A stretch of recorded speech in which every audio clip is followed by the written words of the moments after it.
The Financial Survival Network, helping you survive and thrive in the new economy. Go to CarrieLutz.com and sign up for 30 free micro trainings on financial survival. This show is brought to you by Miles Franklin. They've been selling gold and silver for 22 years, and I'm a customer because when you buy, they ship. For more information, go to milesfranklin.com or call them at 800-822-8080.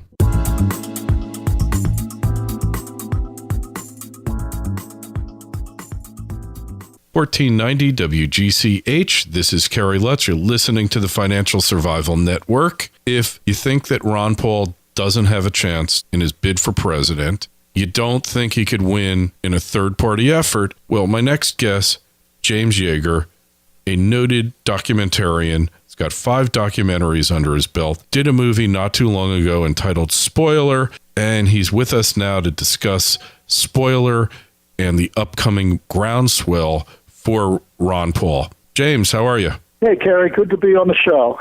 And it's great to have you back again. You told me something when we were talking before that I got to bring up. You worked on the Sonny and Cher show. That was kind of the start of your career. And you had some opinions of that lovely couple. Can you tell us a little more about it? Well, I was just a stagehand, and we was in Valley Forge, the Valley Forge Music Fair.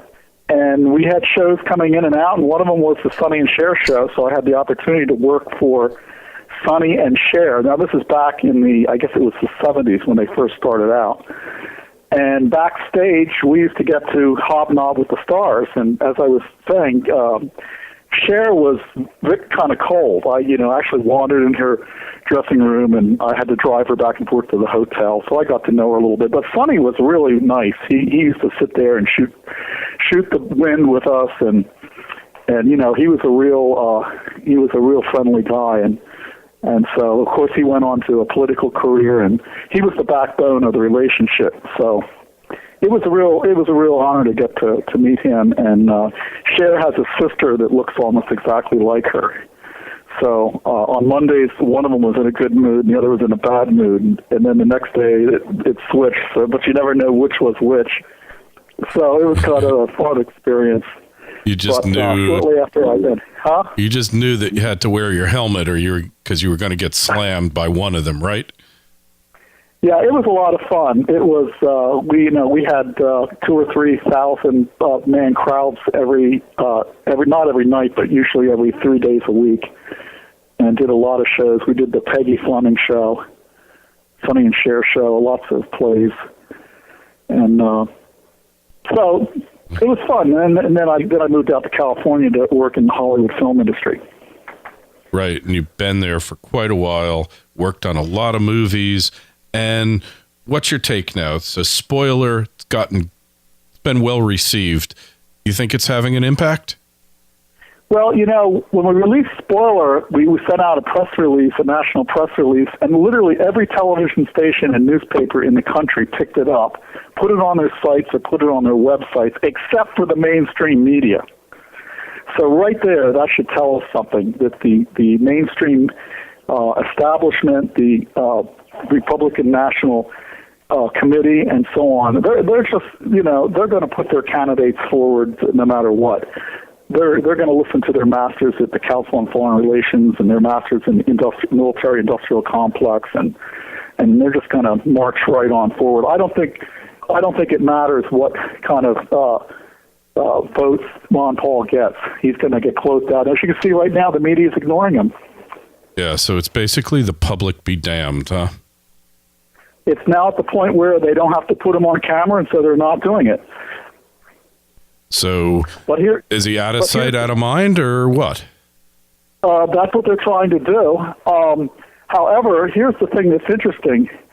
The presidential strategists, such as Ed Rollins, stated, I was watching the show about a month or two ago, and he said, be very nice to Ron Paul. Treat Ron Paul very nicely.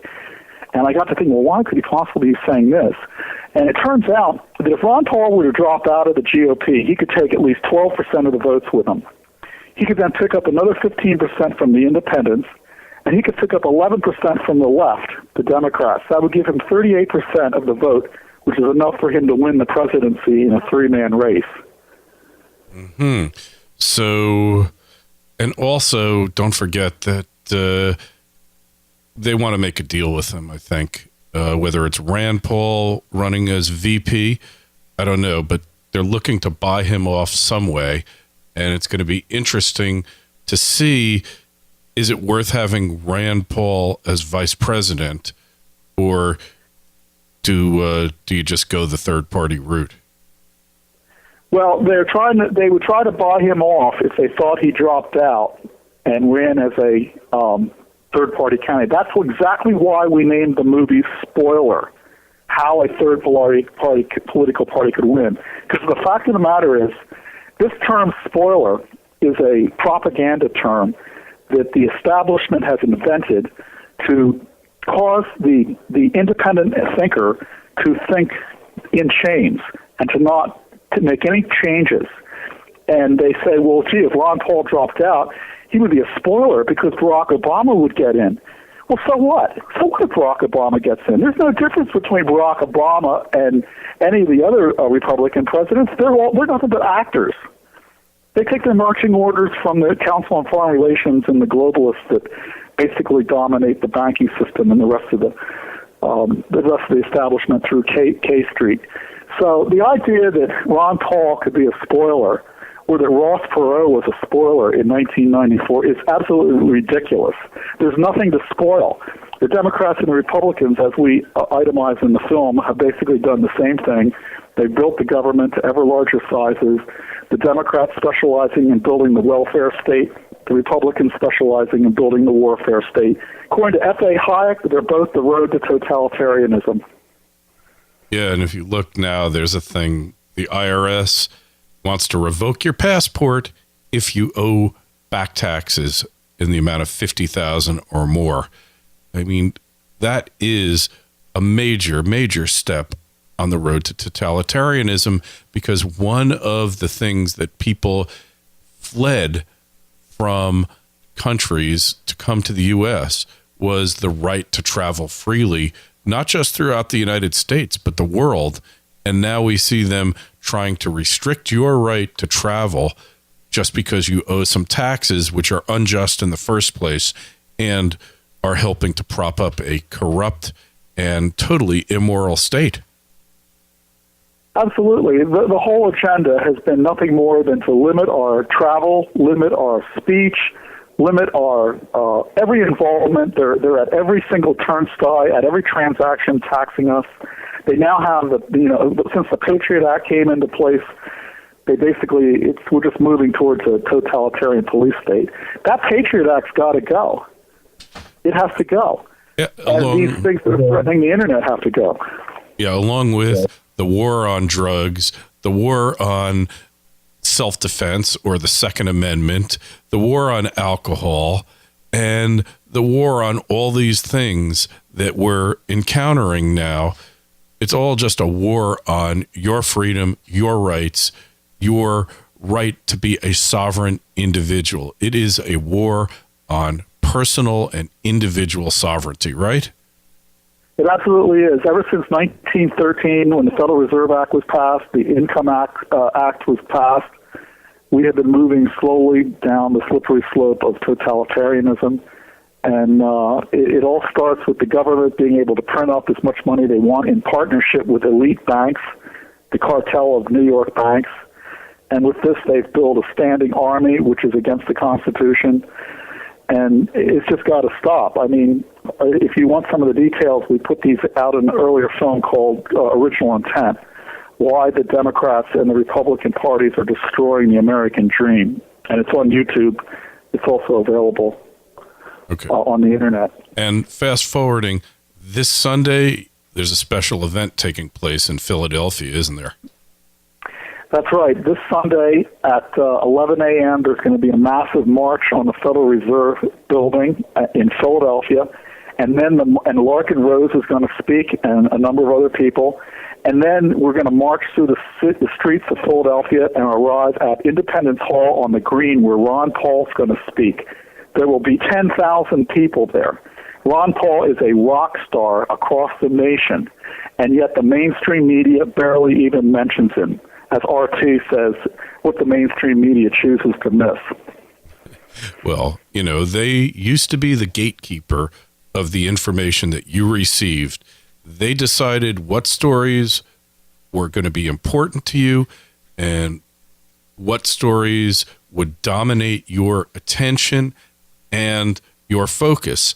And now they don't have that ability to do it anymore because the internet is on everybody's desktop and everybody's pocket who has a phone. And when you think about what's available, then it all starts to become clear why they want to restrict your right to access information on the internet and your right to publish information there. And this is just such a perfect example of their meme of restricting your right to hear the words of Ron Paul, right? That's right. The mainstream media is kind of between a rock and a hard spot. Having been in it for about 30 years, I've had opportunity to study it on both coasts, from Hollywood MPA studios to the New York media. And basically, the mainstream media through New York has got to kowtow to the FCC. In order to get a broadcast license from the government, they can't be too hostile towards the government, or they don't get their FCC license to broadcast renewed.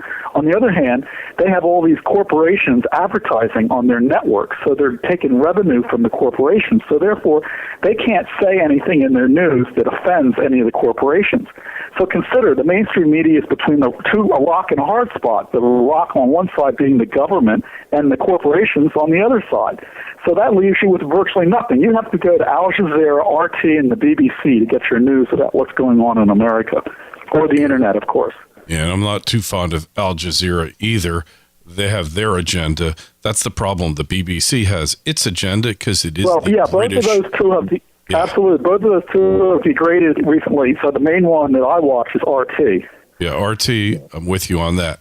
Anyway, James, we got to take off. Tell us where we find your work, and particularly where we can watch Spoiler. Well, for those of you that are interested in grabbing a copy of Spoiler, you can go to Movie Pubs, and that is www.moviepubs.net. It's spelled MOVIEPUBS. That's short for publications. And all the films are up there: Spoiler, Original Intent, Corporate Fascism, Cultural Marxism, and my first film that I featured Ron Paul in about 8 years ago called Fiat Empire: Why the Federal Reserve System Violates the U.S. Constitution. All right. Hey, this is really exciting. I'm going to try to make it down to Philly and hook up with you guys and participate, because it's close enough to New York. It's something I really don't want to miss. And if you can make it to Philly, hey, what time does the movement, the march start, James? The march starts at 11. Ron Paul will be there at 1. So I'm going to be interviewing Ron Paul. So come on up to the stage, and we'll see if we can't get some interviews there. Excellent. Hey, thanks again, James. It's always a pleasure to have you on. Thanks, Kerry. Great to be on also.